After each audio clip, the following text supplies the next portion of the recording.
अस्सलाम वालेकुम नाजरीन, आप देख रहे हैं हारून वीलॉग्स और मेरा नाम है मोहम्मद हारून। आज उस शख्स से आपकी मुलाकात करवाते हैं जिसके हवाले से 2 रोज कबल मैंने एक वीलॉग किया था और बताया था कि लाहौर में पुलिस एक ऐसा मुकदमा दर्ज किया है जो अपनी नौयत का बिल्कुल ही अनोखा वाकया था। ये मुकदमा था कि मैडम नूर जहां के गाना सुनने का, और अब ये लड़का भी मेरे साथ मौजूद है। इसकी जबानी पूरी कहानी सुनते हैं कि आखिर उस दिन क्या हुआ और ये गाना सुनने पर इसके खिलाफ मुकदमे का इंदराज क्यों किया गया। जी दानिश, क्या हुआ उस दिन, क्या मामला था, क्या गाना सुन रहे थे, ऊंची आवाज थी, हल्की आवाज थी, क्या किया आपने? जी अस्सलाम वालेकुम। सबसे पहले तो ऊंची बोलना है आपने जरा। अच्छा, मैं ना जी पेशेवर इन ड्राइवर हूँ और गाड़ी ना इन ड्राइव पे चलाता हूँ। तो उस दिन ना मैं रायगंज गया हुआ था राइड ड्रॉप करने इन ड्राइव की। तो वहाँ से मैंने राइड ड्रॉप की है इन ड्राइव की और वापस आ रहा हूँ और वलंशिया गोल चक्कर के करीब ना मुझे तकरीबन 4 पुलिस वालों ने रोक ली है। जी गाना मैंने गाड़ी में लगाया हुआ था मैडम नूरजहान का, जो इस टाइम टॉप ट्रेंडिंग में चल रहा है, लेकिन मदम आवाज थी और गाने का कोई इशू नहीं था एंड तक भी। वो मैं आपको डिटेल में बताता हूँ कि गाने का तो कोई इशू नहीं था और उन्होंने मुझे रोका है, मैं रुका हूँ, उसने मेरी चेकिंग की है। उन्होंने एक बाइक पहले भी रोकी हुई थी जिसकी वो तलाशी वगैरह ले रहे थे, लेकिन वो जब मुझे उन्होंने रोक ली है, मैं रुक गया हूँ, खुद मैं रुका हूँ। वो साजिद नामा पुलिस वाला मेरे पास आया, उसने बेसिक जो सवाल होते हैं रूटीन के, उसने वो मुझसे पूछे हैं नाम क्या है, किधर जा रहे थे, किधर से आ रहे हो। मैंने उसे सारे जवाब दिए। इतनी देर में ना बाकी जो उसके साथ 3 उसके हम साथी थे, पुलिस एहलकार थे, वो तीनों ने आके गाड़ी के तीनों दरवाजे खोले हैं और गाड़ी की सर्चिंग शुरू कर दी है। और जबकि मुझे साजिद नामा पुलिस वाला वो मुझे गाड़ी की अगले साइड पे लेके जा रहा है कि चल तू जरा इधर नु आ। मैनू वो चीज़ मेरे दिमाग को क्लिक की है। मैं कह यार ये खुद ही कुछ रख के मुझसे पैसों की डिमांड ना करने लग पड़े। उस वजह से मैंने ना उनसे कहा जी मैं आपको तलाशी देता हूँ, पहले मुझे गाड़ी की तलाशी देने दें। मैंने गाड़ी की तलाशी दी है। गाड़ी की तलाशी देने के बाद मैंने अपनी तलाशी दी है। इस सारे प्रोसीजर में 15 से 20 मिनट गुजर गए। क्या वक्त था? तकरीबन रात के 3 सवा 3 का ये टाइम। कहाँ से आ रहे थे? मैं रायगंज से आ रहा था राइड उतार के और वापस लाहौर की तरफ मूव कर रहा था। वलेंशिया गोल चक्कर पे मुझे रोका गया। ये नाका लगा हुआ था? नाका नहीं था लगा हुआ, 4 मुहाफिज थे 2 मोटरसाइकिलों पे। एएसआई था? एएसआई नहीं थे। पुलिस की गाड़ी थी? पुलिस की गाड़ी नहीं थी, कोई बैरियर तो नहीं था। एफआईआर तो कहती है कि एक सरकारी गाड़ी के ऊपर हम गश्त कर रहे थे, वहां पर ये लड़का ऊंची आवाज में गाने सुन रहा था, तब हमने इसको रोका है और फिर ये भाग गया। देखें ना, तो ये कहानी को अलग है। ये एफआईआर ही झूठी है। देखें वो बहुत मोअज़्ज़िज़ इंसान है हमारे लिए, लेकिन मुझे नहीं समझ आती कि ये इन्होंने क्यों ऐसे किया। मैं हालांकि मैं एंड तक भी इनके माजरत ही करता रहा हूँ, इनसे कहता रहा हूँ कि चाचू तेरी मेहरबानी जान दे एएसआई रहमत साहब को कि वो तो मौके पे मौजूद, आप कह रहे हैं मौके पे उन्होंने पकड़ा है मुझे। मैं तो 3 घंटे थाने में खबार हो गया हूँ सिर्फ एएसआई साहब की शक्ल देखने के लिए कि एएसआई साहब आए, उन्हें मैं अपनी वजूहात बताऊं, अपनी तरफ की स्टोरी बताऊं, ताकि वो मुझे मेरा क्या फैसला करना है वो करें। मुंशी साहब के पास वो मुझे साजिद नामा पुलिस वाला वहां से मौके से उन्होंने मेरी गाड़ी में बैठा है साजिद, वो मुझे ले गया थाना नवाब टाउन। थाना नवाब टाउन उसने मुझे उतारा है वापिस मुंशी के पास मुझे बिठाया है। मुंशी को उसने बाहर ला के कमरे से पता नहीं क्या स्टोरी बताई है क्या नहीं, मुझे नहीं पता। गाड़ी मेरी थाने के अंदर लगवा दी, चाबी गाड़ी की थाने के गेट के ऊपर जो पुलिस वाला है उसने मेरे से पकड़ ली कि गाड़ी की चाबी इधर दे दो। उसके बाद मुंशी साहब वापस कमरे में आते हैं और मैं उन्हें देखता हूँ, वो जो मुझे लेके आए थे साजिद नामा पुलिस वाला और उसके साथ 3 जो उसके हम साथी थे पुलिस वाले, वो चारों वापस चले गए हैं। वो वापस अपने पेट्रोलियम पे चले गए हैं, या मैं देसी लफ्जों में कहूँ अगला शिकार ढूंढने चले गए हैं। वो वापस चले गए हैं। मैं अब मुंशी साहब के वो पाकिस्तानियों का मशहूर तरला, मैं मुंशी साहब का तरले पे तरला डाल रहा हूँ कि ताड़ी मेहरबानी जान दियो चाचू, मजदूर बंदा वा, रोजी रोटी बच्चियां दी करन निकलिया वा, रात दे 3 दा टाइम है, इस टाइम मैं किनू फोन करके बुलावांगा मगर ताड़ी मेहरबानी जान दियो। ये इस तरह की मैं उसके साथ करना। तो वो उसी ने एक बात पकड़ी है, वो मेरी कोई एक्सक्यूज नहीं सुन रहा, वो मेरी कोई बात सुन ही नहीं रहा, फोन खुद यूज कर रहा है बैठा अपनी कुर्सी पे मुंशी साहब। और मैनू कह रहे एएसआई साहब आ रहे नहीं, वो सुनते ने तेनू आके।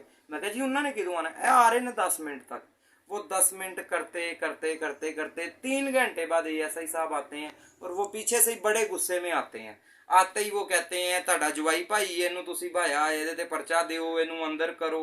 ਇਹਨੂੰ ਤੁਸੀਂ ਇੱਥੇ ਕਿਉਂ ਸਜਾ ਕੇ ਪਾਇਆ अंदर दे सु ਇਹਨੂੰ सिर ते बहा लिया ये ਇਹਨੂੰ इस तरह की वो कन्वर्सेशन शुरू कर देते हैं, जिसकी वजह से मुझे एएसआई साहब की तरफ से भी वो जो हल्की फुल्की उम्मीद थी ना कि मैं कोई रिक्वेस्ट करूंगा, कोई तरला करूंगा तो वो खत्म, वो मुझे उनके लहजे से, उनकी कन्वर्सेशन से वाज़ेह हो गया कि इस बंदे ने भी पैसे की डिमांड किए बगैर नहीं छोड़ना। तो पैसे क्यों नहीं दिए? मांगे थे उन्होंने पैसे? सर वो पैसे की डिमांड ही थी ना। वो साजिद क्या चाह रहा था, वो अपने पुलिस वर्दी का रोब जमा रहा था ना, वो दोस्त जमाना चाह रहा था। मुझे पता नहीं, आज तक ये नहीं समझ आई कि ये चीज़ इन्हें ट्रेनिंग में बताई जाती है कि किसी भी आपने आम शहरी को रोकना है, उसके ऊपर दबाव इतना को डालने दा, इतना को दबाव डाल देना है कि वो खुद मजबूर हो के यार है फड़ो खर्चा पानी मैनू जान दो। नहीं तो वो ये गाने वाला मामला कहाँ से बीच में आया? वो 15 से 20 मिनट उसने मेरी गाड़ी की पूरी सर्चिंग की, मेरी सर्चिंग की, जब कुछ भी नहीं ना उसे मिला, कोई जवाब ही नहीं रह गया मुझे रोकने का, उसके बाद उसने गाने का जवाब उठाया। जी आपने तो गाना लगाया हुआ है। कौन सा? झांझर दी पावा छनकार मैडम नूरजहान का, जो इस टाइम टॉप ट्रेंडिंग बना हुआ है सॉन्ग। तो मुझे कहता जी तू तो गाना लाया, तो मैं कहा जी साजिद भाई गाना लाया तो की गुनाह करता है मैं कोई?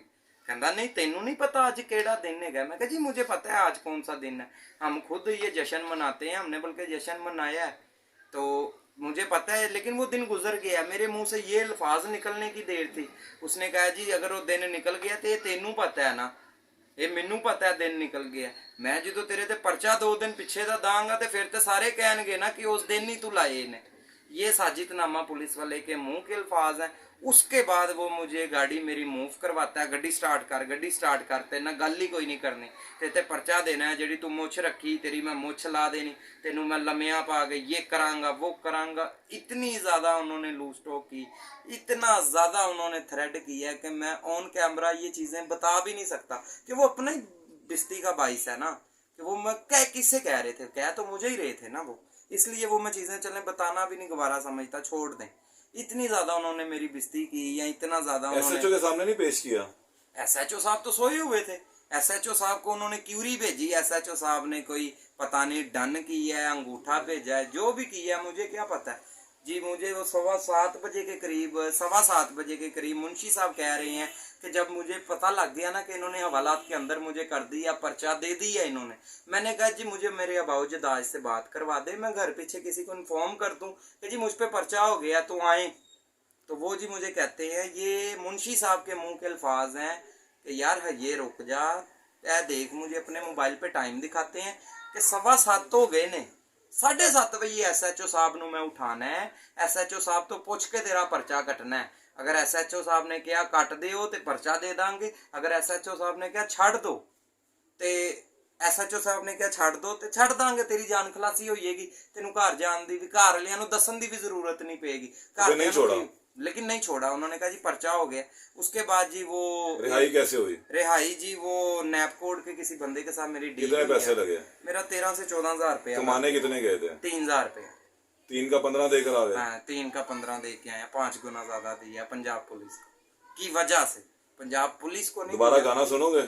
गाना तो सुनेंगे, फिर पर्चा होगा। नहीं गाने पे पर्चा क्यों? उन्होंने देखे ना, ये भी बेसलेस पर्चा दिया है उन्होंने, यूजलेस पर्चा दिया है कि देखें कि जहाँ पे उनका कोई भी दाव पेज नहीं चला, जहाँ पे उनका कोई भी, उनकी एक वजह भी नहीं उन्हें मिली कि जिस वजह से इसकी जेब से पैसे निकलवा सकें, उन्होंने वजह बना दी गाने को। अब मैडम नूरजहान हमारी लेजेंड एक सिंगर है, उनको हम कैसे छोड़ सकते हैं एक पर्चे के एवज पे? गाने तो हम सुनेंगे उनके, अभी भी सुनेंगे। अब मैं क्या, बल्कि पूरा पाकिस्तान सुन रहा है उनका गाना।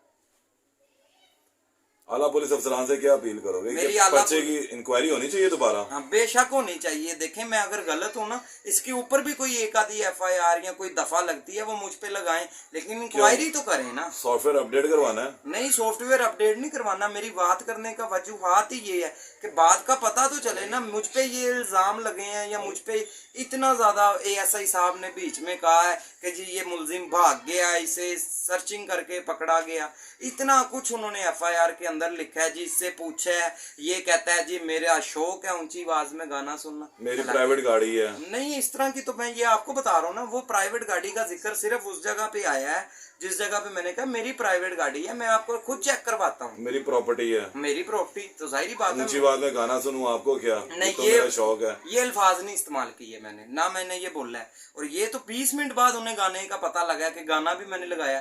पहले तो पंजाब पुलिस सोई हुई थी, पहले नहीं था पता पंजाब पुलिस को कि मैंने गाना लगाया है, कि हमने गाने के इवज रोका है उन्हें।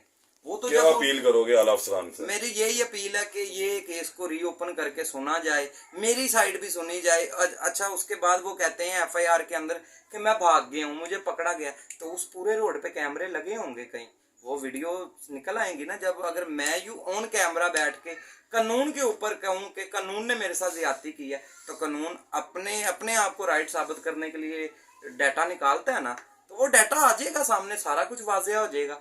मेरी बड़े अफसरान से, मेरी मरियम नवाज साहब से, हमारे सीसीपीओ लाहौर साहब से ये अपील है कि मैं एक मजदूर बंदा हूँ, आम शहरी हूँ, अपना रोजगार कमाने के लिए अपने घर की गाड़ी पे मैं रोज रोड पे बाहर निकलता हूँ। ये जो मेरा सीआरओ किया गया, मेरा कोई पहले क्रिमिनल रिकॉर्ड नहीं है। अब जगह जगह पे आपको पता है पंजाब पुलिस डॉल्फिन कितनी एक्टिव है, जगह जगह पे वो रोक के आईडी कार्ड चेक करते हैं। तो वो इतने माशाल्लाह हमारे होनहार अफसरान है कि वो रोकने के बाद पर्चे पे ये नहीं देखते कि ये पर्चा एक्टिव है, कि ये पर्चा नॉन एक्टिव है, कि इस पर्चे में अगले को बरी कर दिया गया है, कि इसे बेल पे छोड़ा गया। वो ये तो देखते ही नहीं ना, क्यूरी तो आगे देखते ही नहीं। वो कहें पर्चा चलो थाने चलो, वो उनका तो वो पर्चा देख के वो समझते हैं कि चलो रोटी पानी का खर्चा रीओपन निकालना होना है। चाहिए तुम्हारा केस दोबारा, रीओपन होना चाहिए। यहाँ जी दानिश की गुफ्तगू आपने सुनी। दानिश का कहना यह है कि इसके साथ जो है वो ज्यादती हुई है और अब इस पर्चे की दोबारा इंक्वायरी हो ताकि इसका जो एक क्रिमिनल रिकॉर्ड बना वो खत्म हो सके। और जो लाहौर पुलिस के ऊपर भी ऐसी जो भेड़ें मौजूद हैं जिन लोगों ने इसके खिलाफ ऐसा गलत पर्चा दिया है, जो गलत पर्चा इस लिहाज से कि जो एफआईआर का मतन और जो इसकी कहानी है दोनों ही अलग-अलग हैं। ताहम अब इसकी इंक्वायरी हो और ताकि असल हक़ाइक़ सामने आ सकें। दोबारा मुलाकात होगी। अल्लाह निगहबान।